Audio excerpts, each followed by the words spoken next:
All right, I'm gonna make this super short and sweet. Got a 2008 Mini Cooper R56 here doing an expansion valve, and I've seen a lot of nonsense on how you have to do these things.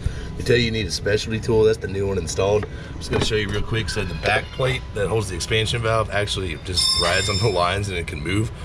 Stupid ass design, but needless to say, if you have like a radiator hose removal tool or any sort of like 90-degree angle, you can go in right on the top here, drop it in back there, and then flip it over and hold that plate while you start the bolts. Took about, I don't know, all of 2 minutes once I figured that out. So there you go, no specialty tool required, no pulling the dash, just let her rip. Hit the thumbs up if you like the video and share it. Thanks.